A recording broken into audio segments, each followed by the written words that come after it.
In this episode, we're going to catch up with all the latest in the Oldbury Park attack that occurred and the fact that we broke this story from the very beginning and have documented it along the way, and now there has been an arrest. This is the Scarcity Studios YouTube channel. Please don't forget to like, comment, share and subscribe. And this video is sponsored by Maurice Andrews Solicitors, Birmingham. Get in touch today for the best advice and legal representation. I really appreciate you joining me, and thank you to everybody that has been sharing and supporting this really important story that occurred on the 9th of the 9th, 2025. The horrific, racially motivated and aggravated attack took place in a park just off Tame Road in Oldbury. The victim was in her 20s and she was a Sikh woman, and she was on her way to work when she was ambushed by two white males that told her to get out of their country as they beat her and sexually abused her. Upon being notified by locals in the area of the police presence, I then spent time at the scene from about 11 AM the same day and went back there continuously because I knew that this story was very serious and there was a lot more to it. Upon requests of statements from the police, it took them 3 days before they officially stated that this had been a racially aggravated rape. And the latest update in this story is that police investigating the Oldbury attack have arrested a man on Sunday evening. He's aged in his 30s and he was detained as part of inquiries into the assault on Tame Road on Tuesday morning. He remains in custody on suspicion of rape. Chief Superintendent Kim Madill of Sandwell Police said this is a significant development in the investigation and we want to thank the community for their continued support. The investigation is ongoing and we urge anybody who was in the area or knows anything to come forward. And we also have to remind people of the legal proceedings that are now active, and we'd stress the importance of allowing the judicial process to follow its course. And of course, this is incredibly important, so no speculation, no identifying the suspect or suspects if more arrests take place, and to allow the police to be able to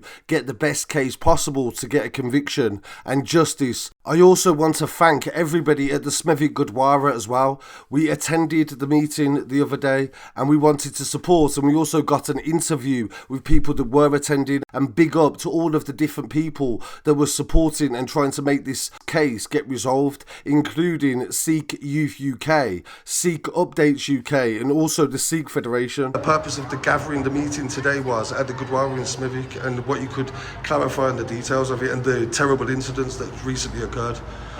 So it was a private meeting amongst our community. We want to obviously understand what's going on. We're deeply upset about what's going on. Nobody can condone such a behaviour. Racism of any sort and the acts that were committed were unmanageable. Just an absolute disgrace of a situation to have happened to one of our sisters. You can see there was obviously quite a lot of people there, a lot of brothers there, a lot of sisters there, and the poor girl is our brother and sister, right? So there's people there that are really, really concerned. And we were discussing how we're going to handle it.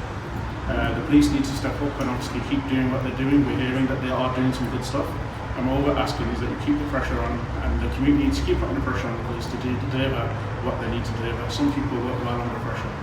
The one thing that is we're not going to give up.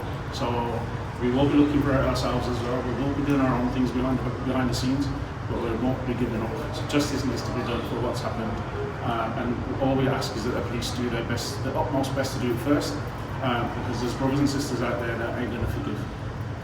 Okay, that's all I can say. I don't want to give no details on what's happened or what's been discussed, because it was a private meeting amongst brothers and sisters of the community, and then we keep everything in-house.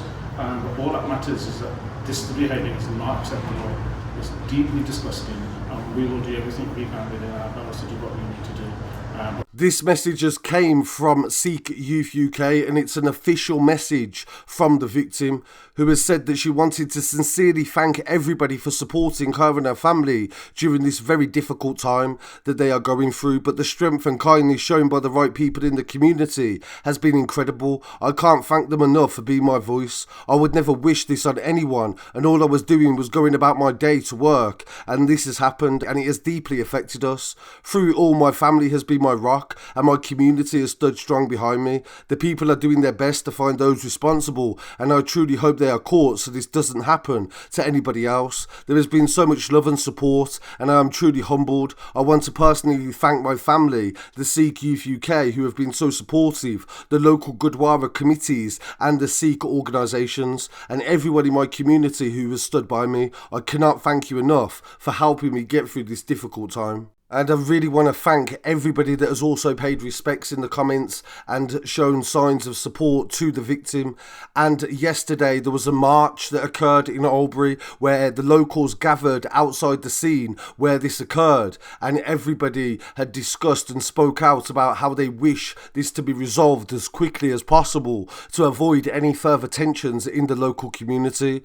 I attended this along with my team and we documented it the best we could, being as the weather was so bad and it was raining constantly, and everybody that came out, a massive respect from the local area and also the Sikh community. This story has also got so big now that even people from other sides of political spectrums have spoken out. For example, Tommy Robinson, who recently had a march in London to do with stopping bad immigration and also gaining back some more British identity. He himself has spoken out about how disgusted and outraged he is at this situation that has occurred and the vile accusations that have been stated during this attack.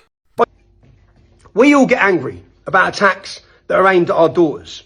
I've just spoke to people close to this family here, yeah? And when we unite the kingdom, we unite in everyone. Every decent, hard-working, proud to be British person, yeah? Which includes many migrants who come here, embraced and love this nation. I've never read anything like this. I've never read anything where the accusation has been that Englishmen, white Englishmen, whilst raping a woman, are making comments that she shouldn't be here. You see this growing sentiment, which as we attempt to unite this kingdom against mass immigration, there's a separation. There's a separation against the government, which we're angry with, who have allowed this, and the bad scumbags that have come into this nation, and then the decent, hard-working minorities who embrace this country and love it and are part of it. So it's our duty to speak up against every issue like this. The real reality is we all need to unite during this time, and violence against people's relatives, loved ones, women, children and even men is not ever acceptable, and this has shown a deterioration in communications between ourselves and other communities in the local area. Thankfully we do have an arrest now. This doesn't mean that this person is guilty. There has been no charges as of yet, and of course there was 2 suspects that was identified initially, so there is still 1 person outstanding, but I'm very confident due to the location of the area there was very limited places these 2 could have escaped through. They would have to go up Tame Road or down Tame Road, and the amount of dashcam footage, CCTV, witnesses and any other means that the police can use to identify them, I believe the chances of them being able to avoid being detected are very slim. So patience is needed, but also justice is also needed, and we're definitely standing with the Sikh community, and we always will be. And don't forget to send any of your stories that you think are relevant and you think need coverage and highlighting to scarcitystudios@gmail.com. We'll be back again very shortly with some more news, and this is just a really important update that I felt the community needed in order to be able to know what is occurring, and we'll definitely update you with any charges that follow.